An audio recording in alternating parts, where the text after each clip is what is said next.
আমরা রিজিকের জন্য হতাশাগ্রস্ত হয়ে যাই, অথচ আল্লাহর আসমানের নিচে জমিনের উপরে রাব্বুল আলামিন কত হাজার হাজার লাখো লাখো মাখলুকাত সৃষ্টি করে রেখে দিয়েছেন। তাদেরকে রাব্বুল আলামিন রিজিক খাওয়ান, তাদের নিকট রাব্বুল আলামিন খাবার পৌঁছায়া দেন।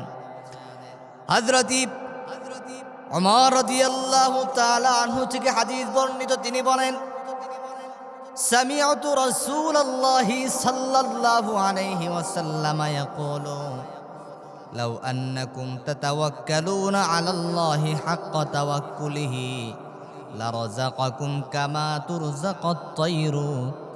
আল্লাহর হাবিব সাল্লাল্লাহু আলাইহি ওয়াসাল্লাম জানালেন, ও আমার উম্মতেরা শুনে রাখো, জেনে রাখো, যারা নাকি যথাযথভাবে আল্লাহর উপর তাওয়াক্কুল করবে, রবের উপর ভরসা করবে, তিনি রিজিক দাতা, তিনি সমস্ত মাখলুকাতের রিজিকের ফয়সালা করেন।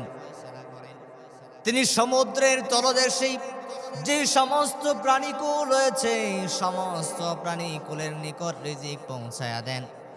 রব্বুল আলামিন বলছেন, ওয়ামা মিন দাব্বাতিন ফিল আরদি ইল্লা আলাল্লাহি রিজকুহা।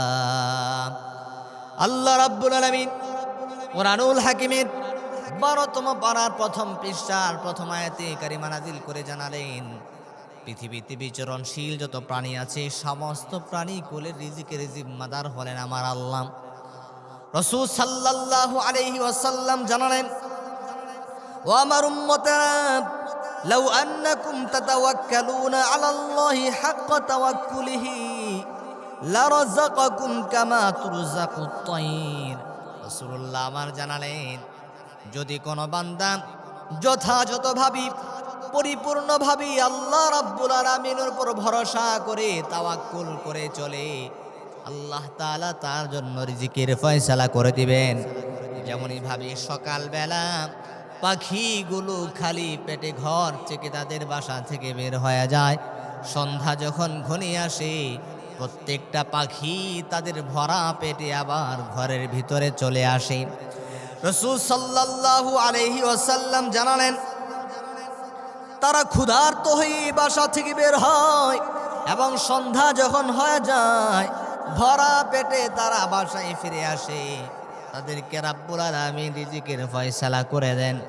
তারা তাদের ঘরের ভিতরে রিজিক সঞ্চয় করতে পারে না, খাবার সঞ্চয় করতে পারে না, তারা সরাসরি রব্বুল আলামিনের উপর ভরসা করে চলে, আল্লাহর উপর তাওয়াক্কুল করে চলে। যেহেতু ওই পাখিগুলো রব্বুল আলামিনের উপর ভরসা করে চলে, আল্লাহ তাআলা তাদের রিজিকের জিম্মাদার হয়ে যান। প্রত্যেকটা পাখি সকালবেলা খালি পেটে রিজিকের তালাশে বের হয়ে যায়, আল্লাহ তাআলা তাদেরকে ভরপুর খাবারের ব্যবস্থা করে দেন এবং সন্ধ্যা যখন ঘনিয়ে আসে ভরপুর ভরা পেটে তারা আবার বাসায় ফিরে আসে। যে আল্লাহ পাখিদের খাবারের ব্যবস্থা করতে পারেন, যে আল্লাহ সমুদ্রের তলদেশের প্রাণী কোলের খাবারের ব্যবস্থা করতে পারেন, আমরা তো আশরাফুল মাখলুকাত, অবশ্যই তিনি আমাদের জন্য রিজিক বরাদ্দ করে রেখে দিয়েছেন, আমাদের জন্য তিনি খাবারের ব্যবস্থা করবেন। চিন্তার কোনো কারণ নাই, টেনশনের কোনো কারণ নাই। এই জন্যই আজকের এই আলোচনা থেকে আমরা জানতে পারলাম, যারা রবের উপর তাওয়াক্কুল করে, যারা রবের উপর ভরসা করে চলে, আল্লাহ তাদের জন্য যথেষ্ট হয়ে যায়। ওমাইয়াতাওয়াক্কাল আলাল্লাহি ফাহুয়া হাসবু। রব্বুল আলামিন জানালেন, যারা আল্লাহর উপর ভরসা করে চলি, রবের উপর তাওয়াক্কুল করে, রব্বুল আলামিন তার জন্য যথেষ্ট হয়ে যায়। ও বান্দা, তোমার কি প্রয়োজন? আমি রবকে বলো, আমি আল্লাহর উপর ভরসা করো। তোমার টাকা পয়সা প্রয়োজন, আমি টাকা পয়সার ফয়সালা করে দেব। তোমার ধন সম্পদের প্রয়োজন, আমি আমার গায়েবের ভান্ডার থেকে তা পূরণ করে দেব। এই জন্য প্রিয় ভাইয়ারা, হতাশাগ্রস্ত হওয়া যাবে না, টেনশন করা যাবে না। আমাদের একজন রব আছেন, আমাদের একজন সৃষ্টিকর্তা আছেন, আমরা তার উপর ভরসা করব, তার উপর তাওয়াক্কুল করে চলব। রব্বুল আলামিন সমস্ত ধরনের প্রয়োজন তার গায়েবের ভান্ডার থেকে আমাদের জন্য পূরণ করে দিবেন। রাব্বুল আলামিন আমাদেরকে এই হাদিসের উপর আমল করবার তৌফিক দান করুন, আমিন।